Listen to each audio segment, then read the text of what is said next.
안녕하세요. KBS가 이승만의 독재를 미화하고 역사를 왜곡하는 다큐를 광복절 기획으로 준비하고 있어 내부의 반발을 사고 있는데요. 지난해 박민 사장 취임 이후로 급격하게 나락으로 떨어지고 있는 KBS의 본 모습을 또 봅니다. 해당 다큐는 지난해 말에 개봉한 뒤 올해 초 재개봉했으나 관객 수는 2만 6천 명에 그쳐 별로 알려지지도 않았습니다. 최근 언론노조 KBS 본부에 따르면 KBS 편성본부는 기적의 시작이라는 이승만 관련 다큐 영화를 구매했으며 이를 광복절에 방영할 예정입니다. 해당 다큐는 이승만은 친일파 독재자로 평가받아서는 안 되는 인물이며 건국은 이승만 한 명의 지대한 업적이라는 주장을 펼치고 있습니다. 반민특위를 해체하여 민족 반역자들에게 면죄부를 주고 김일성 일당 이상으로 수많은 시민들을 탄압학살하고 남북분단에도 결정적 책임이 있는 이승만을 미화하는 격입니다. 해당 다큐는 이승만이 쫓겨나고 동상까지 철거하게 한 4.19 혁명에 대해서도 3.15 부정선거는 이승만의 수하들이 저지른 것이며 이승만은 이를 몰랐다는 내용이 담겨 있습니다. 즉 당시 이승만에게 분노한 시민들의 목소리를 지워버린 것입니다. 또 대구 10월 사건을 대구 폭동으로, 여수 순천 사건 역시 여순반란으로 명기하는 등 국가적 차원에서 정리된 역사적 사건들도 왜곡해 표현하고 있습니다. 해당 사건의 경우 제주도 4.3 사건처럼 이승만 정권의 실정으로 무고한 민간인들이 대거 희생됐음에도 이는 지워버리고 남한 내 좌익 세력에게만 책임을 물리려는 겁니다. 해당 다큐의 제작을 지원한 단체는 대한역사문화원인데요. 이미 수차례 역사 왜곡 논란을 일으켰던 곳입니다.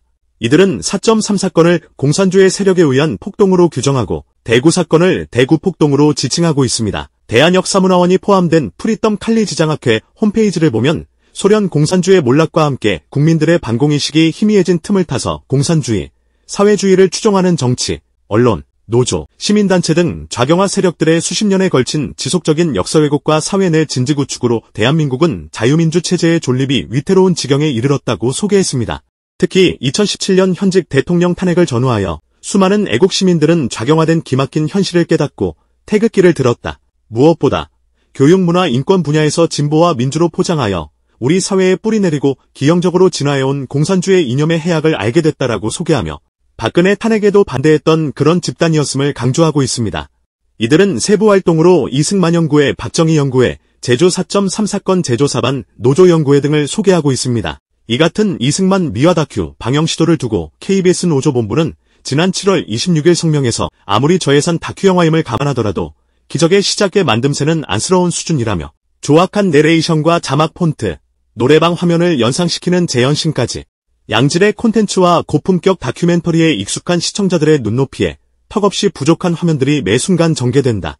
왜 굳이 이런 수준의 영상을 제공하려 하는 걸까라고 문제 삼았습니다. 또 다큐의 메시지에 대해서도 다양한 출연자들이 등장해 자신의 의견을 펼치지만 백선엽, 황장엽 등 극우적 인사들로 가득 채워져 있다. 때문에 주장은 극단으로 치닫는다라며 예를 들어 대한민국의 건국은 이승만 대통령 한 분의 지대한 업적으로 표현된다.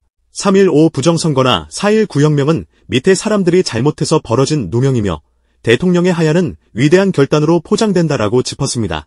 여기에 지나친 기독교적 세계관도 문제다. 한국의 독립과 건국, 발전의 밑바탕에 기독교가 아니었으면 불가하다는 식의 주장을 다수의 시청자들이 공감할 수 있을까라며 이승만이라는 기적적 인물, 메시아적 초인에 기대어 이 나라가 독립하고 발전해왔다는 주장에 공영방송의 시청자들은 고개를 끄덕일 수 있을까? 만듦새의 수준을 떠나 기적의 시작에 담긴 메시지는 너무도 일방적이고 극단적이며 위태로운 지경이라고 질타했습니다. 자유언론실천재단 동아투위 등 언론 6단체 역시 9일 성명에서 벌어진 입을 다물 수 없다. 윤석열 정권이 정권 보위 차원에서 친윤 언론인 박민을 KBS 사장에 내리꽂은 줄 알았는데 아니었다라며 박민을 하수인으로 앞세워 일본 제국주의의 포갑에 맞서 쟁취한 대한민국의 역사를 부정하고 친일 세력이 날조한 가짜 역사로 대체하려 하고 있다. 국민이 주인인 공영방송 KBS를 그 도구로 동원하고 있다라고 질타했습니다. 언론단체들은 이 영화의 제작을 지원한 단체는 일본의 식민지배 역사를 미화하고 독립의 역사를 지우려고 하는 뉴라이트 계열의 대한역사문화원이다. 영화에 출연한 주요 인물은 독립운동가를 토벌하는데 앞장섰던 백선엽을 비롯한 극우 성향 인사들이라며 박민의 KBS는 이런 심각한 문제에도 아랑곳하지 않은 채 편성본부장이 직접 후반 제작까지 해 이 영화의 방영을 강행할 태세다. 오죽하면 KBS 편성 실무자들이 방영에 반대해 기자회견을 열려 하겠는가라고 직격했습니다. 언론단체들은 윤영 방송도 모자라 친일 방송을 만들겠다는 건가라며 이번 KBS 사태는 독립기념관장에 애국 독립운동을 부정한 매국적 인사 김영석을 기용하고 한국학의 본산인 한국학중앙연 구원장의 식민지 근대화론 주창자 김낙년을 임명한 윤석열 정권의 친일, 종일적 역사관과 역사, 거꾸로 세우기 기도와 때려야 뗄 수 없는 관계에 있다고 본다라고 강조했습니다. 앞서 KBS에서는 박민 등장 이후 역시 이승만을 미화한 다큐 건국전쟁을 구매하려 했으며 인기 역사 프로그램인 역사저널 그날의 명백한 국힘 활동을 한자를 MC로 안치려 하는 등 역사 프로그램에 대한 장악 시도가 계속 있어왔습니다. 지난 2월 시즌 4를 마무리 지은 역사저널 그날 제작진은 새 시즌을 준비하여 배우 한가인 씨를 새 MC로 섭외하고 전문가 섭외와 대본 준비까지 마친 뒤 4월 30일 첫 녹화를 앞두고 있었습니다. 그러나 문제의 제작본부장은 새 MC를 한가인 씨가 아닌 조수빈 전 KBS 아나운서로 바꾸라고 지시했습니다. 조수빈은 KBS 퇴사 후 윤석열 직속 국민통합위원회 미디어 특별위원회 위원을 지냈고 채널의 메인 뉴스 앵커를 거쳐 TV조선에도 출연 중입니다. 그뿐 아니라 백선엽 기념재단 이사로도 이름을 올리고 있습니다. 명백한 국힘 소속인데 낙하산 MC로 앉히라 강요한 거죠. 이에 제작진이 반발하자 프로그램 무기한 잠정 중단 통보가 내려지며 사실상 폐지에 접어들었습니다. 10여 년간 KBS의 대표적 인기 프로그램이었으나 이처럼 제멋대로 폐지하는 만행이 벌어진 겁니다. 박민의 KBS 이후 KBS 시사교양 프로그램들은 나락의 길로 쭉 떨어지고 있습니다. KBS는 그뿐 아니라 파리올림픽 중계에서 일본을 노골적으로 응원하는 듯한 영상 썸네일로 무리를 빚고 있습니다. 대표적 예시로 와. 이걸 역전한다고 대단한 일본, 너무나 아쉬운 일본 눈앞에서 날아간 승리, 취소의 골대 2번, 불운 일본 축구 8강 진출 실패, 체조 여제의 무릎 축하, 일본 배구 명승부시, 이게 세계 1위 경기다, 알라쿠 소라토 볼더링 경기력한 스파이크, 일본 1세트 완승 등입니다. 대놓고 일본의 시각으로 감정이입을 하는 꼴입니다. 일본 방송에서나 올릴 법한 낯뜨거운 문구들을 우리의 세금으로 운영되는 방송사가 하는 격입니다. KBS가 아닌 흑베스라는 비아냥이 나올 만도 하잖아요.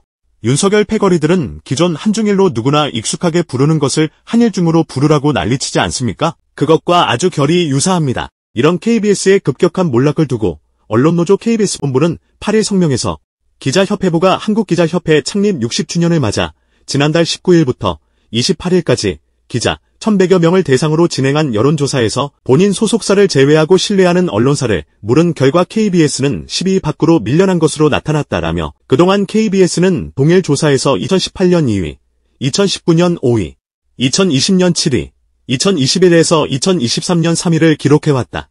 낙하산 박민 사장으로 교체된 지 1년이 채 안 돼 KBS의 신뢰도가 바닥으로 곤두박질 치고 있는 것이라고 질타했습니다. KBS 본부는 국민적 관심사가 큰 최상병 외압 의혹 사건에 철저히 무시로 일관하며 외압 당사자의 입장을 대변하는 방송을 한 것도 모자라 대한민국 대부분의 언론사가 유튜브 생중계한 특검법 청문회를 특정 정당에 의해 열린 것이라고 폄훼하며 불방시켰다라며 방송에서 보인 세월호 리본을 마치 못 볼 것인양 모자이크를 치는 몹쓸 짓까지 벌였다. 공직 후보자로서 문제가 많은 인사들에 대한 검증 보도 또한 KBS 뉴스에서 사라졌다라고 직격했습니다. KBS 본부는 최근엔 정권의 코드에 맞춰 역사 왜곡과 역사 뒤집기에 여념이 없다. 역사적 왜곡으로 가득한 영화가 보도될 수 있도록 통합뉴스룸 국장이 직접 감독을 인터뷰하기도 했다라며 또 일본 사도광산의 유네스코 유산 등록과 관련해서는 KBS 특파원이 발굴해낸 사안임에도 윤석열 정부의 묵인 정황에 대한 보도는 나오지 않고 있다. 독립기념관장에 왜곡된 역사관을 가진 인사가 발탁돼 광복회가 비판하고 있음에도 관련 리포트는 찾아볼 수 없다라고 규탄했습니다. 윤석열이가 대놓고 뉴라이트 성향인 김영석 독립기념관장을 임명의 파장을 부르고 있는 가운데 이종찬 광복회장이 오는 14일 광복절 행사에 참석하지 않겠다고까지 선언했습니다. 이해석 광복회 이사는 JTBC의 이종찬 회장이 광복절 행사에 불참하기로 했다면서 대통령실 시민사회 수석에 안 가겠다는 뜻을 전했다고 전했습니다. 이종찬 회장의 경우 윤석열과 초등학교 때부터 절친이었던 이철우 연세대 법학전문대학원 교수의 아버지인데요. 이런 막장행위에 오죽하면 절친의 아버지까지도 저러겠습니까? 앞서 이종찬 회장은 지난 7일 광복회관 대강당에서 열린 회의에서 친일을 반민족이 아니라는 사람을 관장으로 임명한 것은 일제강점기 식민지배를 합법화시켜주고 독립운동을 헛수고 빨질로 치부하는 것으로 이는 후손들이 결코 용납할 수 없는 일이라면서 한마디로 1948년 건국절을 만들겠다는 의도라고 반발했습니다. 그러면서 독립운동 세력을 약화, 분열시키고 민족혼을 빼는 일제시대 밀정 같은 일이라고 목소리를 높였습니다. 광복회 역시 14일 광복절을 기념하여 윤석열이가 독립운동가 후손을 초청해 갖기로 한 영빈관 오찬의 회원 다수의 의견을 존중하여 참석하지 않기로 하고 관계기관에 통보했습니다. 광복회는 일제 시기 우리 민족의 국적이 일본이라고 하면서 식민 지배를 정당화한 사람이 독립기념관 관장에 앉아있는 한 광복의 기쁨을 기념하는 오찬 초청에 갈 의미가 없다라고 반발했습니다. 지난 1965년 설립된 광복회가 대통령 초청 광복절 행사에 불참하기로 한 것은 이번이 처음 있는 일입니다. 지난 2008년에도 이른바 건국절 논란으로 광복절 경축식의 불참을 검토했으나 당시 이명박 정부가 사과를 하면서 결국 행사에는 참석했습니다. 그럼에도 김영석은 취임 직후 취재진과의 질의응답에서 친일인명 사전의 내용들이 사실상 오류들이 있더라.